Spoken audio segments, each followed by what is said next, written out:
Virtual machines have been the cornerstone of IT infrastructure for the best part of the last 25 years. But imagine a world where virtual machines are no longer needed, no longer running applications, and not even part of the general conversation. On episode 98 of Great Things with Great Tech, I'm speaking to Lucas Gentele, CEO and co-founder of Loft Labs. And their mission is simple: to provide infrastructure without the need for virtual machines, making Kubernetes multi-tenant, secure, efficient, and cost-effective by building tools that enhance developer productivity, reduce infrastructure waste, and simplify complex cluster management. This is episode 98 of Great Things with Great Tech with Lucas Gentele of Loft Labs.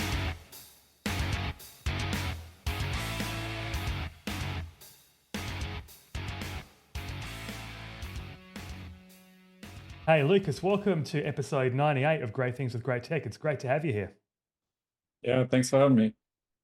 Awesome. Hey Lucas, I've been looking forward to diving back into the world of Kubernetes like we talked about in the pre-show just before we got our stuff together and what we're going to talk about. It's been a while. I feel like Kubernetes has not dropped off the face of the earth, but I think in a good way, it's not become like, it's not this hype cycle part of where it was back in 2 or 3 years ago, right? Which means in theory, it's gained much more mainstream sort of adoption. So we'll get into that a little bit later on. But firstly, I'm interested in yourself.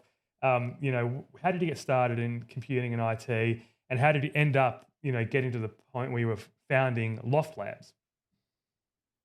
Yeah, I started programming when I was like, I don't know, 12, 13, something like that, right? And, built my own like little website and then started building our school website back in high school, or I guess middle school kind of time. And, started my own one-person little company building websites for, the local dentists and lawyers and whatever was in town, right? I think I always had that entrepreneurial kind of spirit. I always had a curiosity for just kind of building things and diving into things. And I think I was maybe a little naive in the sense of like, oh yeah, I can, create a business, no problem, right? Um, I think in college I did the same thing. I hired every good engineer I met there, and we started doing contracted work, and Wow, that okay. was a lot of learning and a lot of fun. Yeah, I mean, it's funny if you think about a lot of people that started when they were younger or got into computers. I mean, I know that I certainly hacked together a few websites for people when I was out of high school and whatever, and managed to charge a little bit of money for them here and there. I mean, it never really took off, but I kind of enjoyed that side of it because people were after that skill set, and it all came from a bit of dabbling and a bit of tinkering and kind of doing your own thing. And that's kind of how it happens, right? So, is that something that you always had? You always had that desire to code yourself, but I guess what I'm hearing is you did that, but then you realized pretty quickly, if I get other people to do it for me, then I'm going to be more successful in that. Yeah, I mean, I think in college it wasn't quite as hands-off as it may sound, right? It was pretty much a team effort. But I definitely realized, okay, how do I go from amplifying myself, right? Like, and the easiest way is to form a team around you, right? And then build things with 5 people, right? Rather than on your own. And I Yeah. guess today, building the company, I'm seeing the same thing. We're 60 people now. It's kind of wild, but 12 months ago we're half the amount of folks, and today, if you ask me about especially some specific roles, I'm like, I don't even know how we did this before. Right. It's kind of wild. Yeah. So everything that you've done before kind of is a learning journey to get you to the stage that you're at. I mean, what were you doing so when you're at uni, when you finished uni, because obviously, this isn't sort of the last couple of years. What did you start off with? Where was your first gig in this industry after, the tinkering and college? Yeah, it was actually quite interesting because through our college, like I was actually working at the chair of artificial intelligence back then, and there was this opportunity to take like a year of it's kind of a research entrepreneurial kind of year, and the government kind of provides you with a salary for a year, and you can Okay. it's not a pretty great salary, right? Like folks that went off to work for McKinsey and all of these consultants who are trying to hire us, they obviously had 3x the amount of cash available, but it allowed you to there were no strings attached in that sense, right? It was really like, okay, explore what you want to do, whether you want to become an entrepreneur and start your own startup. And they had these educational pieces where other folks in this program across the whole country kind of came together and exchange ideas, and there were coaches talking to you about how would you start. And it was very interesting Okay. for me to dive into that world, because I've built this more of a services kind of business before, rather than an actual startup, not building a product, not raising funding. It's a very different journey if you are in this contractor service-based world rather than the product-focused world. And so there was a lot of learnings for me. I mean, I didn't know what Y Combinator was, Okay. Yeah. at the start of that journey even, right? Yeah.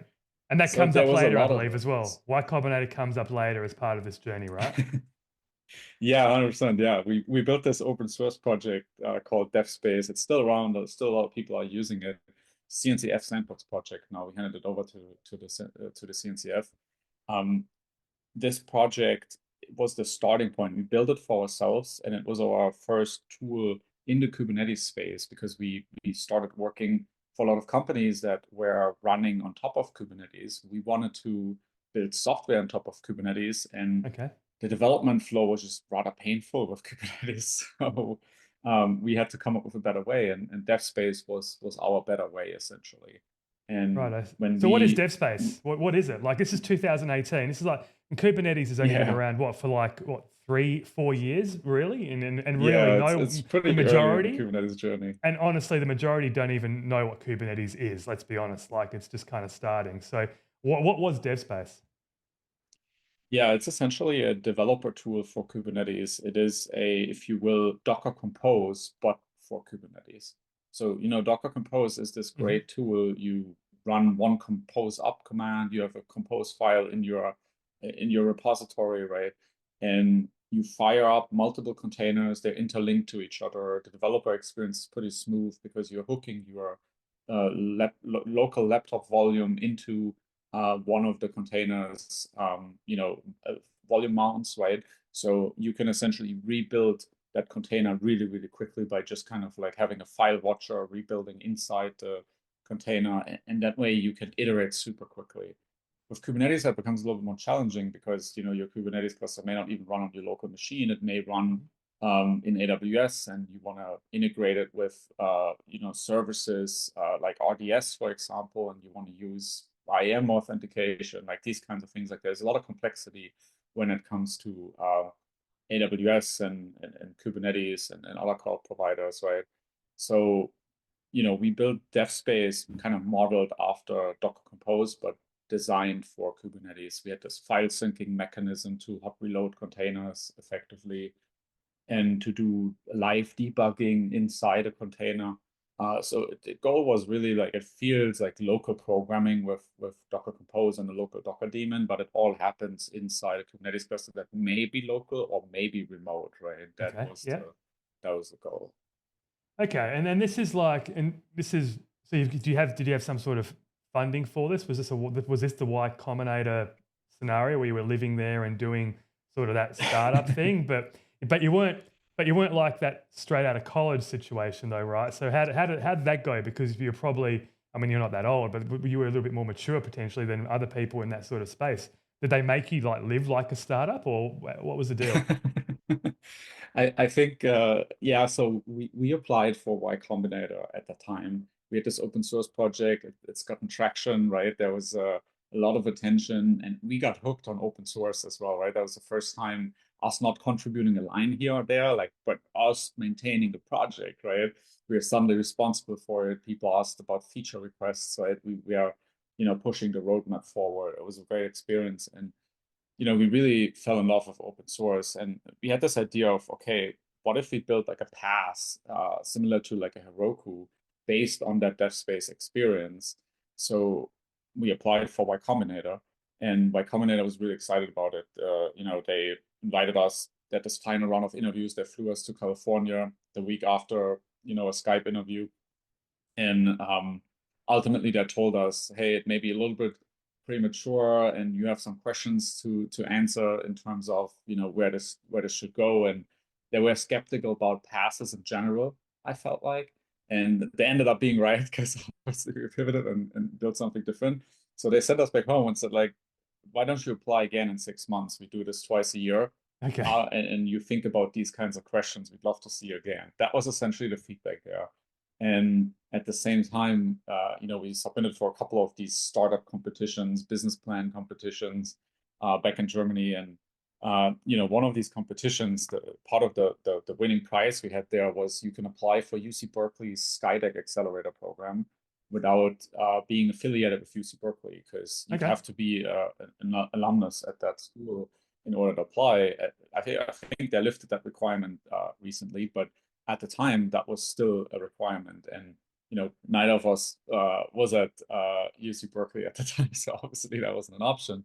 But through that special grant there, we got in there, and they said like, okay, Y Combinator was excited about you guys, but they told you to come back in 6 months. We'd fund you right now. Okay. They're pretty smart about this. We can steal these founders away before they end up at YC, and it's the same experience, right? They bring it kind of. Yeah, no, we try to make DevSpace work, but ultimately building that pass was really difficult. I think Yeah. building a pass, ultimately you're a hoster. We didn't realize that as much, but Lots you're goes into literally that. competing with AWS, and there's also a lot of other hosting companies that are trying to compete with AWS on a Yeah. cheaper price. So the PaaS space is like nobody is appreciating that software layer on top, right? So that was quite challenging. But what it taught us, we had a lot of users in the free tier, not a lot of paying customers, right? That's the So way. we were Yep. forced to build Kubernetes in a very, very cheap and efficient way. And multi-tenancy was the solution for us, because Okay, there here was we no go. way we could have handed a Kubernetes cluster to every individual user, but Yep. namespaces weren't good enough for a lot of scenarios. So we had to overcome that. And you can kind of see where this is heading. This is our journey towards inventing vCluster ultimately. Yeah. Because this is the thing, right? This is the whole, I guess this is the whole value prop. This is the whole reason for being. This is the problem statement that you're trying to solve with Loft Labs, is that Kubernetes isn't really very friendly to multi-clustering and shared tenancy. It's just not. Like, I know trying to play with it in the early days and trying to sort of wrap my head around it, different flavors, whatever it was. And I think I mentioned earlier in the pre-show that VMware came the closest, I felt, to some semblance of multi-tenancy, but even that was super clunky with the supervisors and how that did it. But that wasn't scalable because it wasn't cost effective as well, and it still leveraged vSphere and everything like that. So this is the reason why Loft Labs exists, is because you were working through that process, but you had to come up with a way to make everything cheaper. And you thought, why don't we just virtualize this thing and make it multi-tenancy? So how does that come about? So how do you, without giving away the trade secrets, how do you make Kubernetes multi-tenant with vCluster? Yeah, I think the core idea is really to put a Kubernetes control plane inside a container, but remove the scheduler. And this is all part of the open source vCluster, so there's really no trade secret in that sense in there. You can look at the code and how we did it. We removed the scheduler from the control plane because what a scheduler needs is nodes. And as soon as you need nodes, you have a completely separate cluster, because how do you create a node? Well, that can be a virtual machine or it can be a physical node. All of that would essentially mean you kind of have a separate cluster, right?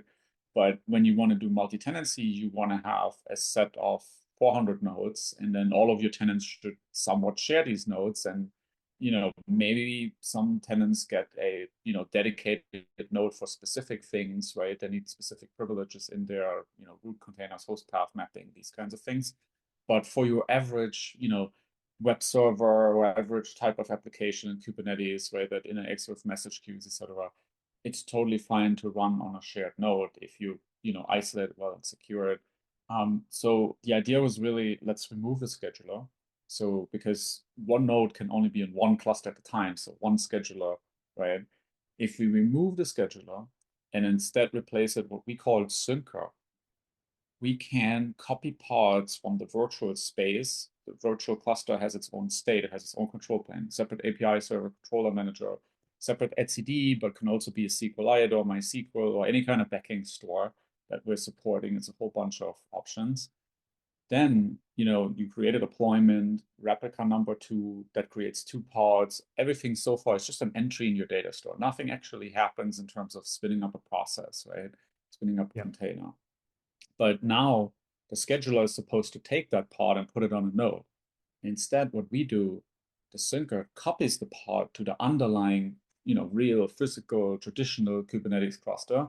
And then that scheduler in this cluster is going to schedule this pod on one of the nodes that is owned by that bigger cluster that's underlying. We call it host cluster. That's the rough magic of vCluster. Obviously, there's a lot more to it in terms of preventing naming conflicts and isolating these workloads and network policies and all of this kind of stuff to make it resilient, right? But this is the essence of it, right? Let's get rid of the scheduler and put this syncer in.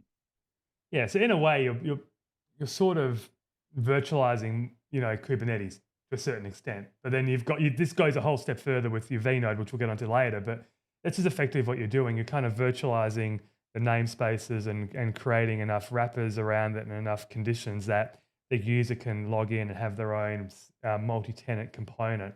And that in itself just allows, like you said, it allows cost efficiencies, right? And where is this used? So what were your typical early day customers? What were they looking to achieve with using vCluster? I think it evolved over time. Initially, when you launch a thing like vCluster, it's a credibility question, because we're going out saying how you guys are doing at this Fortune 500 Kubernetes cluster is the wrong architecture. A lot of people at the time and still today have doing and spinning up virtual clusters so that you hand out these virtual clusters instead of separate clusters. So initially we saw a lot of traction with pre-production workloads because folks were like, okay, this is a new technology, this is a new architecture.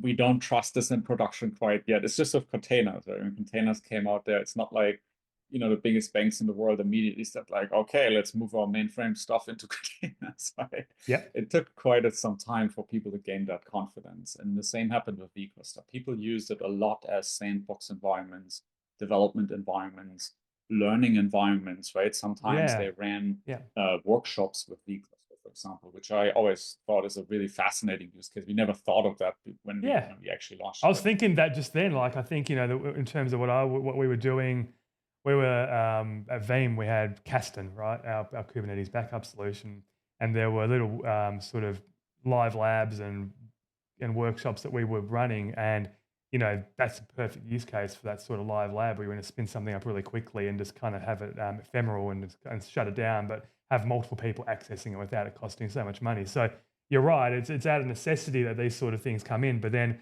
to your point, use cases become clearer in enterprise and commercial senses, and that's where you're at today.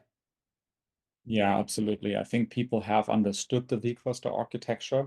They have more confidence in Kubernetes multi-tenancy, and they go beyond, CI and dev use cases, and now embarking on, okay, how do we run our production Kubernetes environment in a multi-tenant way?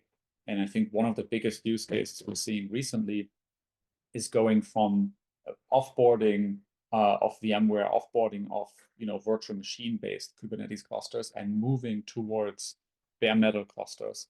Yeah, because you're removing that entire overhead of the virtual machine layer, and the only reason why you had that in the first place is so you could divvy up your environments into multiple nodes and multiple clusters, right? But with bare metal, you can have 500 bare metal nodes in one data center as one big Kubernetes cluster. Then you can have virtual clusters on top instead of creating VMs and then creating these little clusters that are highly underutilized. We see a lot of that happening right now. And the only missing piece besides control plane isolation that you get with vCluster is how do you keep things separate on the node, especially when some of your workloads may need there's noisy neighbor problems, there's requests for host paths, and there's requests for a privileged container, a container that runs as root. And that's highly problematic if you're running in a multi-tenant node. That's why we announced vNode at KubeCon. And that's a very powerful layer that you put on the node to essentially create these virtual nodes and wrap your containers in these virtual nodes to still make them secure without the need to create static virtual machines. Yeah. So this is last week at KubeCon when this is recorded, at KubeCon, which is, I guess it's the European instance of KubeCon for 2025. Announcement there of vNode, which effectively is trying to eliminate VMs. Get rid of VMs, right? This is your kind of motto you were telling me earlier, which is a very bold statement to make, right? Let's get rid of VMs. Let's get rid of the way that everyone's been doing stuff majority for the last 25 years. But the timing is right at the same time. We all understand the complexity of the world that we're in today with Broadcom and what they've done and how they've forced people into making them look into alternatives, right? So if you're an enterprise or a commercial entity that's been running VMware and all of a sudden you get stuck with what's happening there, you're going to look at alternatives. Typically, the alternatives are, alternate hypervisors for sure with VMs, just moving and doing the migration. And then what we've also seen in the Kubernetes world is KubeVirt specifically, right? But this isn't that. So just make the differential between what vNode is versus what KubeVirt is versus what a VM is. Yeah, we've heard so many of our customers. Obviously, we work with a ton of companies that have put vCluster to use and that, obviously manage a large estate of Kubernetes clusters. And they've tried several solutions, right? There's things like KubeVirt, as you mentioned, which is essentially just different virtual machines than the ones you get from VMware. And the downside is it's really inferior technology because VMware really built a very efficient, very lean, very quick to start up, right? Like there's so many benefits around that VMware ecosystem that it's really, really hard to move to a technology like KubeVirt, which is much more immature in comparison and may never get to where, VMware ended up being after, 25 years or so, right? Like a lot of innovation and R&D went into it product. But, all of these alternatives that are VMware based or VM based, they have the downside of VMs are still pretty heavyweight. Even the ones from VMware are relatively heavyweight, separate kernels, everything's completely separate. VMs are very relatively static, right? And when you look at containers, we were hoping to turn, these pet VMs into cattle and have dynamic containers on top of that. That was the whole promise of Kubernetes: larger clusters. At Google, there wasn't 500 borgs. There was one borg that had all of these machines, right? And then the dynamic starting of containers, that is the benefit and allocation of resources dynamically. That's the big benefit that Kubernetes was initially promising. And then we started creating these little 3 to 5 node clusters that are highly underutilized. And now we have pet clusters instead of pet VMs, right? Yes. That's essentially what we're trying to fix. With vNode, we are taking the more Kubernetes native approach. Folks have tried to, move to bare metal Kubernetes. We've seen that in our customer base, and they've used vCluster in combination with other technologies. I'll give you a couple of examples, right? Like Kata containers, which creates micro VMs. Again, still VMs, not ideal. People have used gvisor, which is seccomp filtering. And there's a whole bunch of these other tools, right, that try out alternative ways.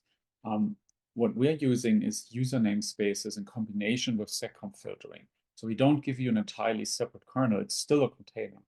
That virtual node is still made up of a container, but it is as secure as you can get without actually creating a virtual machine.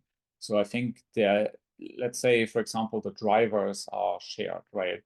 If you would be using specific drivers and there's a driver vulnerability, that's potentially one of the only cases where vNode is a little bit less secure than a VM, but it comes at all of the benefits of starting up super quickly, being very dynamic, no static resource allocation, and much, much less overhead. We recently, had a story going out there with a customer of ours called Aussie Broadband in Australia. They're a telco. Know them well. They're running this podcast right now. They're streaming this podcast. That's awesome to hear. They went from 200 VMs on VMware to bare metal Kubernetes, 0 VMs. And they are launching virtual clusters on top. And initially they were using gvisor on the nodes, right, which has all kind of limitations. We've seen that with multiple of our other customers. It's very trivial, even with, gvisor, I think, doesn't support even port forwarding and has all these intricacies. It's not using user namespaces, only seccomp filtering. Performance is worse than what you see with vNode. So in these kind of scenarios, using vCluster and vNode is really powerful. And what Aussie Broadband did from 200 VMs to zero doesn't just save you the VMware licensing cost, it also freed up 1,000 CPU cores and a terabyte of memory just from the overhead of these virtual machines. Yeah, which I can't That's what comprehend. we're That's able to that's achieve. huge. It's huge. It's so significant. And but you mentioned obviously the limitations of the kuberts and the G-Syncs and everything like that. And it's a fair question to ask, I think. Like, what do they give up? Like, if they're moving from VMware, which we know, like I've been a VMware admin for a long time. I loved it, built career out of it, love the tech. It's very feature rich, like you said. So what do they lose? And are they running? My question there is, what were they running? Are they running sort of Windows boxes with applications on them, heavy enterprise apps, or were they running Linux machines that were a little bit more lightweight maybe? Like, what was the makeup of that 200 VMs that they could shift it so easily to end up with you guys at vNode?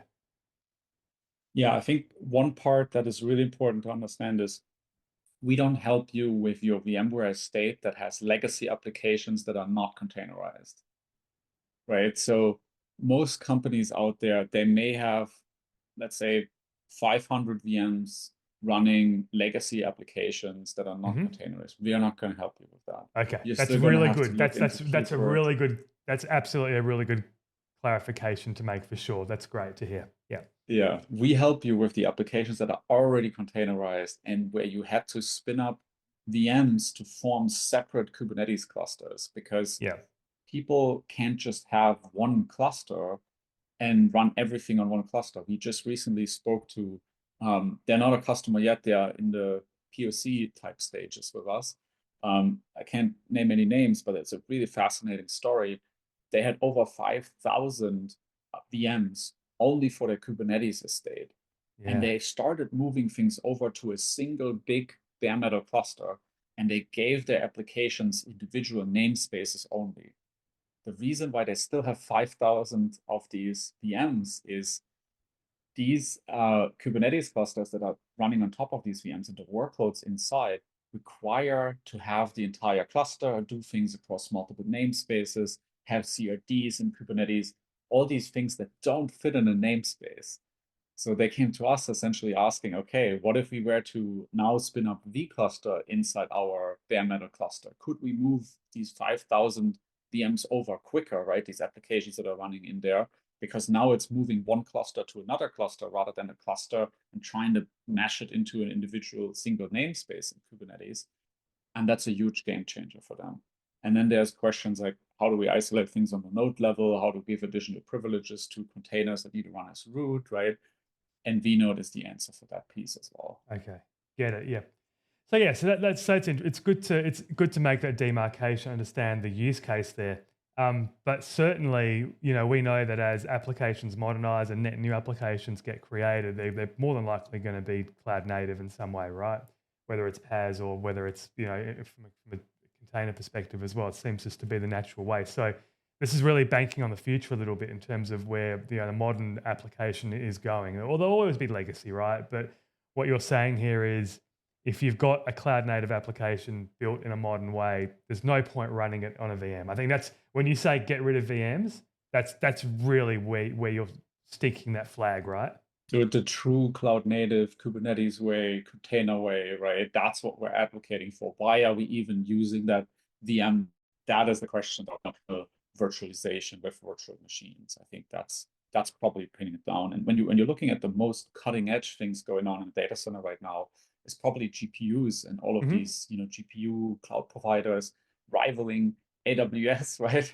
Which Yeah, there's a ton of AWS them. is largely I've had a CPUs couple on and the show. VMs, right? Yeah, I've had a couple on the show. It's crazy, But we would used to call them high performance compute providers back in the day, but now they're all kind of rebranded GPU providers, And soon there'll be LLM hosting providers, basically. I feel as well, but yeah, this is the point, right? I think this is a world where you need as much efficiency as possible, because what you're trying to do is abstract and slice that GPU, that time, the transactions per second is what counts here, right? So Yeah, You know, and they don't even think having about virtual no, machines, right? That no, that that's there's the right. world of folks that have a lot of virtual machines and build Kubernetes clusters with it, and they want to move away from it. And there's these folks that have never even thought about virtualization because that 30-40% latency and that overhead is way too much for that Yeah. expensive piece of hardware that they're selling. That reminds me of a funny story. I was coming back from an AWS reInvent, probably, I think it was either maybe just before the pandemic or just after, but I was sat next to someone on the plane on the way back. I was talking about what we do at Veeam, just general conversation, trying to make some convo. And he said he never heard of us, and I'm like, well, that's okay. We're the biggest backup vendor in the world. We back up virtual machines. And he goes, oh, what's VMware? He asked me that. He said, I've got no, and it blew my mind that there's this group of people that just don't know about, to your point, or care about virtualization, the VM world. So, let's be honest with you, like there's a whole other world out there which, if you're not crossed over like you are, like I am and others, you wouldn't know about. But certainly there's a group of people that are just there to do a particular job, develop a certain way, leverage GPUs or leverage something in such a way. They don't care whether it's a VM, whether it's a container, whether it's bare metal. They just want to get the job done. So, what you're enabling here is someone to just get the job done more efficiently, right? That's the way that I'm reading this. Absolutely, yeah. Maybe we'll end up building that pass after all on top. Yeah. Go back to Y Combinator. Right. Yeah, you can go back and say, "Hey guys, I told you this was going to be big. Just took us a while to get there." But no, no, no. I think that's really awesome. I think that's it's a great. The reason for why Loft Labs exists is quite clear, and I wouldn't say it happened. It doesn't seem to me like it happened by accident. It happened out of necessity, which most of the companies I have on the show, this is actually how they get to their first product, because they were doing something, it didn't go as planned, or they found a need to augment some bit of technology, and then that presented the actual, reason for being as a company, right? So that's really interesting. And I have to ask, I usually ask at the start, Loft Labs, is something behind the name at all, or how did that come about? I think it was just a good sounding name. I think we were in a loft, building loft at the time. So, Loft but Labs. no deeper meaning for the individual letters. That's I deep may have to enough. come up with something at some point. Yeah, like what does loft stand for? LOF, like something like that. No, literally, you're in a loft building this product, which is awesome. It's like Apple could have been garage if you're talking about the same sort of thing, because Absolutely, yeah. Apple was famously built in the garage. All right, so we got a little bit of time left, 5 minutes. Where do you see this going? So, Kubernetes, like I said at the outset, people have stopped talking about it from that hype curve perspective. There's a little bit more of an acceptance that it's just in the background murmuring along. So where do you see this taking Kubernetes? Because I think you're solving a real problem here of that multi-tenancy, which was a huge issue for me, huge issue for a lot of people. So where is Loft Labs going to be going in the next couple of years? Where do you see Kubernetes settling in itself, actually, in a couple of years? Yeah, it's wild thinking back, and it was just Kubernetes 10-year anniversary, right? Like, maybe 6 months ago or so. Yeah. And it's fascinating how when you go to KubeCon, there's still a lot of energy there, but you're right, it is not as much of a hype topic anymore. It is the business as usual kind of thing. And there's innovation still in the space, but I feel like they're more on top of Kubernetes and maybe with vNode below Kubernetes, but around Kubernetes rather than in Kubernetes itself, because Kubernetes is a fairly stable system. And despite the fact that I'm saying this, upgrades are still hard for people, and Oh yeah. I hear every day that they're still struggling with the 3 annual upgrades Oh of my the goodness. Kubernetes version. Yeah. But we don't have, I think, these. I think Kubernetes has a relatively stable API at this point, and there's a stable set of first layer products. Think of things like service mesh and Istio, for example, or admission control. Like there's solid frameworks around these problems in Kubernetes, but there are still higher level problems, especially when it comes to GPUs and Kubernetes, more Yeah. modern workloads like job-based workloads and Kubernetes rather than long running workloads. I think there's still a lot of innovation happening in that space, and for us, we're obviously much closer to the infrastructure layer than the application layer with naturally what we're doing. But we see a lot of this happening, and we see a lot of folks building on top of our technology, which is really exciting. I think there's all of these providers, whether it's like a Spectral Cloud or Refay or Platform 9, these traditional cluster managers, they've all integrated vCluster into their products That's and building awesome. on top of us, right, for Yeah. certain Big cases. fan of Platform And 9. oh, I was cool. there almost at the start of that, helping Suresh do his thing. He's been on the show as well. So yeah, massive fan Oh, of Platform awesome. I 9. didn't know Kudos. that. Yeah, they're still going on. Yeah, that's really cool. Yeah, it's awesome to see whenever I spot it in any kind of docs, right? And I see them run examples and tell their audience effectively to, work with vCluster. Or I see folks in the Rancher community demanding opening issues in the Rancher repo. Hey, can you build a vCluster integration as well? Because That's like cool. SpectreCloud has this too, and we would love to manage virtual clusters just like we manage namespaces and regular clusters with Rancher. It's something we announced at KubeCon as well. I don't think Rancher has listened to their community over the past 2 years and built that integration. So we just went ahead and built it. We open sourced it at Oh yeah. KubeCon last week. And I think we're trying to bring virtual clusters into more spaces, whether it is through collaborations or us just going ahead and building a piece of open source tech that the respective communities can run with because they plug in this extension into their existing platform. But we think more virtual clusters in more places, that's a net positive for the world. So we're trying to make that happen. Good stuff. So, what's short term? We've got about a minute left. So, give a little bit more about what you're doing in the short term in a minute, and then we'll wrap up. Yeah, I think in the short term, there's a couple of really exciting topics. One thing is actually having dedicated nodes mounted into the virtual cluster, which sounds ironic because we went away from dedicated Yeah. nodes, right? Yeah. But for very specific cases, people have asked for that. And what I'm particularly very excited about is once we solve that challenge, because we don't want to actually have a completely separate scheduler in the virtual cluster. So we have to figure out how are we doing this.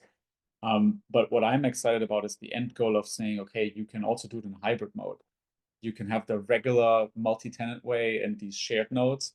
Plus, I can have this one particular dedicated node. Just think of like your GPU cloud provider, and you're Yep. saying, oh, we bought a dedicated one for specific important workloads, but then we have a lot of testing and dev workloads, right? And things where we're experimenting that can run on the cheaper shared infrastructure.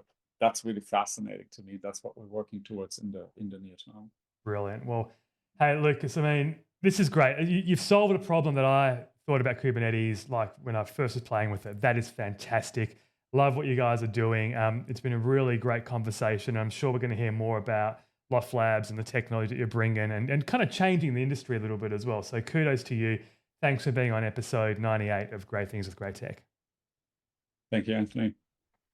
Hey, just as a reminder, thanks for listening to this episode. Stay tuned for more episodes where we continue to highlight companies and technologies shaping our world.